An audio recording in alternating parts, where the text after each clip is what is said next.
आज हम चर्चा करेंगे कि हमारा राष्ट्र कैसे सशक्त होगा।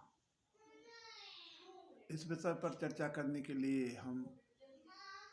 देखते हैं कि पूर्व में हमारे देश में ग्रामीण व शहरी इलाकों में सब जगह संयुक्त परिवार की व्यवस्था थी और उस व्यवस्था में परिवार के सभी सदस्यों की चिंता उनकी सुख सुविधा, उनके विकास, उनकी शिक्षा, उनके भरण पोषण और उनके समग्र विकास की चिंता परिवार का मुखिया करता था। चाहे रोजगार से संबंधित हो, चाहे शिक्षा से संबंधित हो और चाहे परिवार के सदस्यों की सुख सुविधा और उनकी ज़रूरतों की चीज़ों की उपलब्धता सुनिश्चित करने का हो, सभी की परिवार का मुखिया चिंता करता था। हमारे यहाँ कहावत है कि मुखिया मुख सो चाहिए खान पान को एक, पाले पोसे सकल अंगे तुलसी सहित विवेक। कि जिस प्रकार से मुख जो है में हम अन्न ग्रहण करते हैं और उस अन्न को मुख जो है अपने ग्रास का दांतों के द्वारा चबाने का कार्य करता है और जब वो दांतों द्वारा चबा लिया जाता है फिर उससे जो रस बनता है वो शरीर के विभिन्न अंगों में समान रूप से पहुंचता है। तो इस प्रकार की कल्पना हमारे समाज के मनीषियों, ऋषि मुनियों, सन्यासियों द्वारा ऐसी परंपरा विकसित की गई थी और वह परंपरा संयुक्त परिवार के रूप में थी। किंतु यह देखने में आया है कि विगत 50-60 वर्षों के दौरान देश की प्रगति के नाम पर और देश की उन्नति के नाम पर हम लोगों ने निश्चित रूप से ऊंचे ऊंचे भवन बनाकर, चमकीली सड़कें बनाकर और उद्योग धंधों की स्थापना कर अन्य प्रकार से देश के सभी क्षेत्रों में तमाम प्रकार के जो 21वीं सदी के जो विकास का जो पश्चिम का विजन था, उस विजन को हमारे देश के लोगों ने पश्चिम की नकल करके अपना लिया। उसकी परिणति ये हुई, इस प्रकार हुई कि हमारे जो संयुक्त परिवार हैं वो टूटने लगे, बिखरने लगे और छोटे परिवार की भावना समाज के प्रत्येक परिवार के अंदर विकसित होने लगी। कारण क्या है? इसका कारण यह है, इसका मूल कारण यह है कि हमने अपने चारों ओर इस प्रकार से व्यवस्था खड़ी कर रखी है कि हम अपने बच्चों को सरकार द्वारा संचालित स्कूलों में न पढ़ा करके प्राइवेट निजी स्कूलों में पढ़ाने लगे हैं, जिसके कि हमें भारी भरकम फीस जमा करनी होती है। इसके साथ साथ इलाज के लिए सरकारी चिकित्सालयों में ना जा कर के निजी चिकित्सालयों में जा कर के इलाज कराते हैं। जिसकी परिणति इलाज में भारी भरकम धनराशि खर्च होती है और शिक्षा में भी भारी भरकम राशि खर्च होती है। पूर्व में पहले आज से 50-40 साल वर्ष पहले छोटी सी धनराशि में 10 सदस्यों वाले परिवार का आराम से भरण पोषण हो जाता था, किंतु हमारे द्वारा इस प्रकार की व्यवस्थाएं खड़ी कर लेने के कारण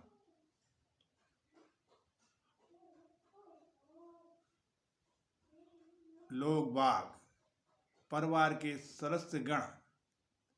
अपनी आर्थिक स्थिति को जर्जर करने में लगे हुए हैं। पहले सामुदायिक भवनों में शादी होती थी, इसके बाद फिर विवाह घरों में होने लगी,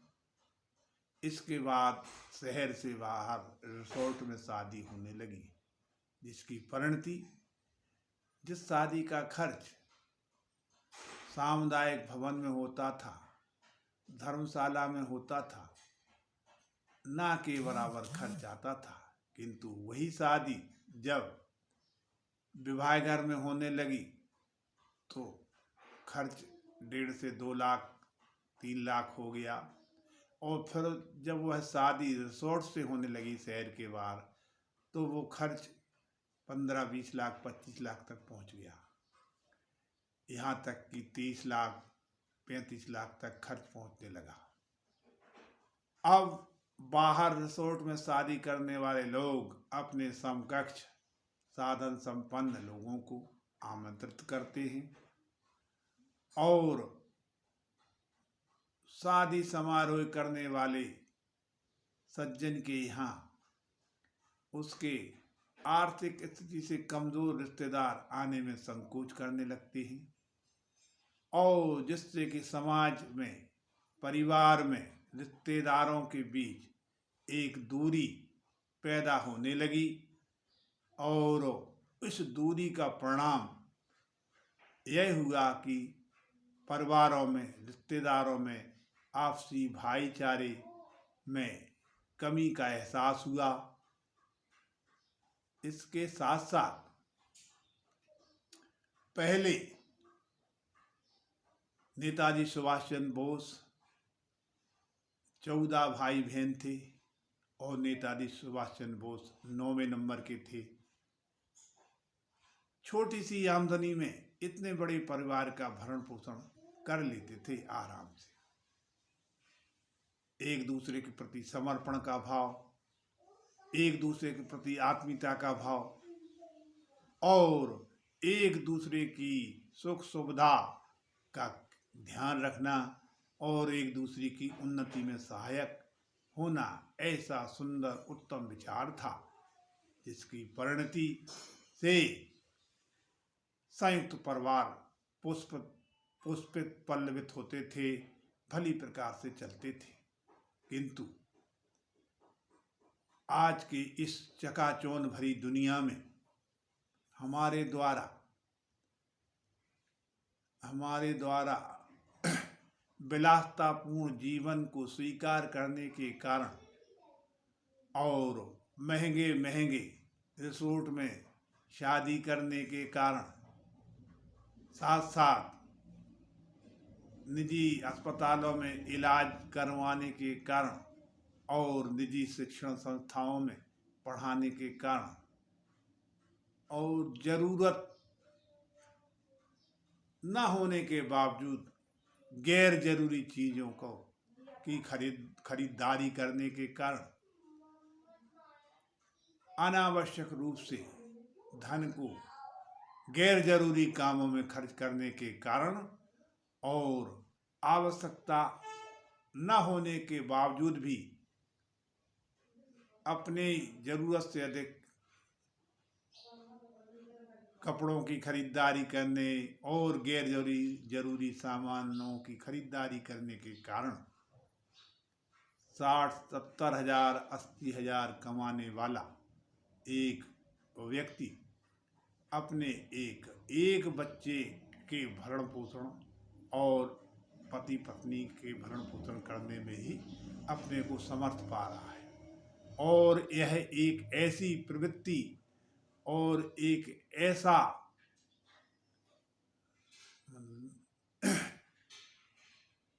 एक ऐसी प्रवृत्ति नई पीढ़ी के अंदर, नव युवकों के अंदर, नव दंपतियों के अंदर पैदा हो गई है कि वह अपने परिवार का विस्तार करने के स्थान पर परिवार को छोटा से छोटा करने के बारे में विचार करने लगा। किंतु दूसरी ओर हमारा जो सनातन संस्कृति और राष्ट्र के प्रति जीने वाला समाज अपनी आबादी को घटाने में, अपने परिवार को छोटा करने में प्रसन्नता का अनुभव महसूस कर रहा है। किंतु दूसरी ओर इस राष्ट्र के प्रति जिनका निष्ठा का भाव नहीं है, इस राष्ट्र को जो अपना राष्ट्र नहीं मानते हैं, इस धरती माँ को अपनी मातृ स्वरूपा नहीं मानते हैं और जो इस भारत माता को अपनी माँ नहीं मानते हैं और इस देश के महापुरुषों, आराध्यों, अवतारों और ऋषि मुनियों, संतों को अपना नहीं मानते हैं, ऐसे लोगों की संख्या दिन प्रतिदिन तेजी से बढ़ रही है। और इसके साथ साथ तमाम प्रकार के षड्यंत्रों और साजिशों के द्वारा अपने समुदाय की वृद्धि करने में लगे हुए हैं। और हमारे तत्कालीन कर्णधारों ने, मनीषियों ने हमारे देश को स्वाधीनता दिलाने में जो मेहनत की है, जो बलिदान किए हैं, उन बलिदानों पर हमारी नई पीढ़ी पानी फेरने का कार्य कर रही है। यह बहुत ही दुखद है और बहुत ही चिंताजनक है। इस स्थिति को बदलने के लिए आवश्यक है कि समाज के संपूर्ण परिवारों के अंदर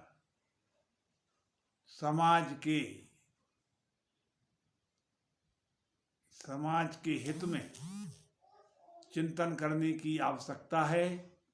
कि हमारा यह समाज जो इस देश को पुत्र रूप समाज मानता है और इस धरती माँ को अपनी माँ स्वरूप मानता है और जो इस धरती माँ को पुण्य भूमि, मोक्ष भूमि और कर्म भूमि मानता है, ऐसा पुत्र रूप समाज जिसकी की संख्या दिनों दिन कम हो रही है, उसको बढ़ाने का विचार किया जाए, चिंतन मनन किया जाए। यदि हम अभी नहीं चेते तो भविष्य में बड़ी भयंकर स्थिति देश के सम्मुख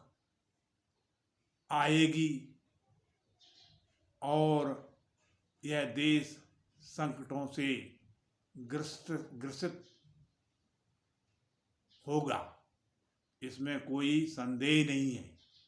इसलिए हम सभी सनातन धर्मियों का और सभी सनातन संस्कृति को मानने वालों का और सनातन जिसे हम हिंदू कहते हैं, हिंदू संस्कृति को मानने वाले वही सनातन को मानने वाले हैं और वही पुत्र रूप समाज हिंदू समाज है, जिसके अंदर अपने महापुरुषों के प्रति, अपने संतों के प्रति, अपने ऋषि मुनियों के प्रति, अपने क्रांतिकारियों के प्रति, अपने गौरवशाली परंपरा के प्रति, जिनके अंदर गौरव का भाव है, ऐसा जो पुत्र रूप समाज है, उसको अपनी संख्या बढ़ानी होगी और अपने बच्चों को बलिष्ठ बनाना होगा योग के द्वारा, एक्सरसाइज के द्वारा, सत्य साहित्य पढ़ने के द्वारा और अपने धार्मिक ग्रंथों रामायण, गीता, भागवत, पुराण, उपनिषद, वेद, सत्यार्थ प्रकाश जैसे अन्य धर्म ग्रंथों का अध्ययन करना समीचीन होगा, उचित होगा। इसके साथ साथ हमारे नवयुवकों को भारत का गौरवशाली इतिहास और भारत की गौरवशाली परंपरा से साक्षात्कार कराना होगा और हमें स्वयं भी उस गौरवमयी संस्कृति से परिचित होना होगा तथा अपनी पीढ़ी को परिचित कराना होगा। जब हमारा जो पुत्र रूप समाज है, हिंदू समाज है, जिसे कि हम सनातन समाज कहते, जो कि सनातन धर्म कहलाता है, जिसे हम हिंदू धर्म भी कह सकते हैं, यह सशक्त होगा, मजबूत होगा, बलिष्ठ होगा, पराक्रमी होगा और अपने जिसे गौरवशाली इतिहास का भान होगा, ज्ञान होगा, तो इस गौरवशाली जाति के सशक्त और मजबूत होने के साथ ही हमारा यह राष्ट्र मजबूत होगा, हमारी संस्कृति मजबूत होगी और विश्व में हमारी संस्कृति और हमारे राष्ट्र की जो ध्वज पताका है वो फहराएगी और हमारे इस राष्ट्र का, यह हमारी जगत जननी भारत माँ का विश्व में सम्मान बढ़ेगा और हम भी गौरव के पात्र होंगे। तो अपनी श्रेष्ठ संस्कृति के हम संवाहक बने और अपने बच्चों को संस्कारित करें, उनको अपने महापुरुषों, क्रांतिकारियों और अपने देश के लिए मर मिटने वाले ऐसे गौरवपूर्ण जीने वाले योद्धाओं के बारे में और अपने अवतारों के बारे में, अपनी देवी देवताओं के बारे में उनको अध्ययन कराना होगा, उनके पाठ्यक्रम में पढ़ाना होगा और मन, वाणी, कर्म से अपने कर्तव्य के प्रति सचेष्ट करना होगा। इतना करने के कारण हम अपने इस छोटे परिवार की परंपरा को भी आपसी भाईचारा, सौहार्द और सामंजस्य परिवार में स्थापित कर और संयुक्त परिवार की उस पुरानी परिपाटी परंपरा को फिर से कायम करना होगा और अपने समाज के बंधु बांधवों के प्रति समर्पण और त्याग का भाव पैदा करना होगा। जिस दिन हम यह करने में समर्थ होंगे, उसी दिन हमारा राष्ट्र सशक्त होगा, मजबूत होगा, बलिष्ठ होगा और हम विश्व में अग्रणी देश की पंक्ति में खड़े होंगे। हमारी कीर्ति पताका समूचे विश्व में फहराएगी और इसके लिए हम सभी का यह कर्तव्य है कि अपने देश की छोटी सी इकाई परिवार को, जो सनातन धर्म से, सनातन संस्कृति से ओतप्रोत हो, उसको मजबूत करें और संयुक्त परिवार की परंपरा को फिर से विकसित करें और गैर जरूरी खर्चों को घटा करके अपने परिवार की आर्थिक स्थिति को मजबूत करें। हमें यह भी देखना होगा कि हमारी मेहनत से कमाई हुई धनराशि कहीं ऐसे लोगों के हाथ में तो नहीं जा रही है जो हमारे राष्ट्र के लिए घातक हैं, जो हमारे राष्ट्र का भला नहीं सोचते हैं, जो हमारे राष्ट्र का कल्याण नहीं सोचते हैं, और जो अपने इस राष्ट्र को अपना नहीं मानते हैं और इसमें रहने वाले समाज को अपना भाई बंधु नहीं मानते हैं। ऐसे समाज से सजग रहना होगा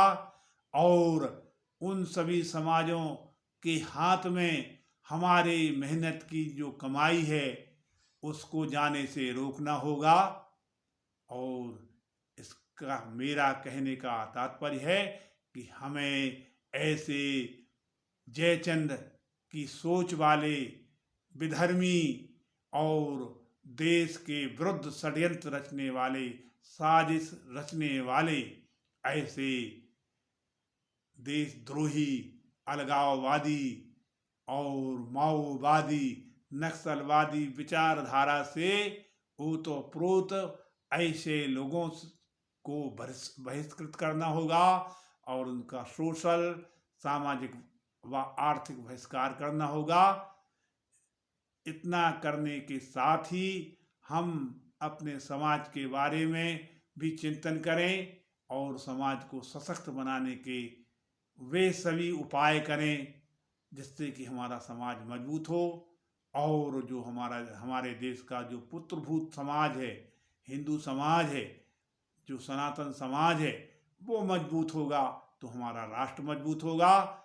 और राष्ट्र मजबूत करने के लिए इस समाज की, राष्ट्र की छोटी सी इकाई परिवार है, उस परिवार को सशक्त करना होगा और परिवार में मौजूद सभी सदस्यों को मजबूत करना होगा, शारीरिक, मानसिक, बौद्धिक रूप से सशक्त करना होगा और अपने अपने रीत रिवाज, परंपरा, मान्यताओं को मजबूती से पालन करना होगा। इतना यदि हम कुछ कर सकें तो यह हमारे समाज, हमारे राष्ट्र और विश्व के कल्याण की दृष्टि से उचित होगा। ऐसा करने की आज समय की महती आवश्यकता है और इस दिशा में संपूर्ण समाज को सोचने की ज़रूरत है और ऐसा करके हम अपने समाज को, परिवार को, राष्ट्र को सशक्त बना सकते हैं और सशक्त बना करके अपने देश की उपस्थिति का विश्व को एहसास करा सकते हैं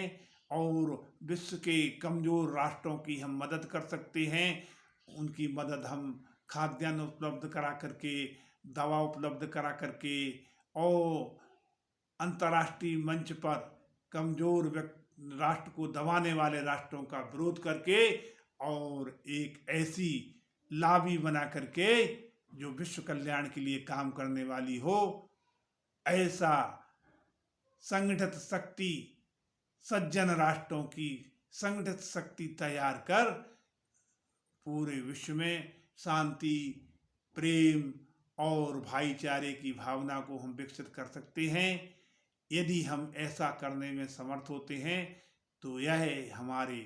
समाज, राष्ट्र, संस्कृति और विश्व के कल्याण की दृष्टि से उचित होगा और यह समय की मांग भी है। इस दिशा में बहुत तेजी से कार्य करने की आवश्यकता है और एक बार पुनः अपने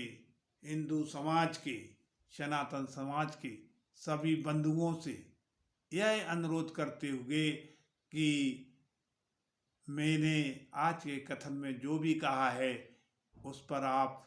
गंभीरता से चिंतन मनन करें और चिंतन मनन करने के बाद अपने राष्ट्र के कल्याण के लिए, अपनी हिंदू समाज के कल्याण के लिए, अपने सनातन राष्ट्र के कल्याण के लिए आगे बढ़ें और आगे बढ़ करके अपने राष्ट्र को उच्च शिखर पर पहुंचाने में अपना अपना योगदान दें। अगर हम ऐसा कर सके तो यह उचित होगा। आप मेरे इस चैनल को सब्सक्राइब करें और यदि आप मेरे कथन से सहमत हैं तो मेरे कथन को लाइक करें, शेयर करें। इसी के साथ मैं अपनी वाणी को विराम देता हूँ। जय हिंद, जय भारत।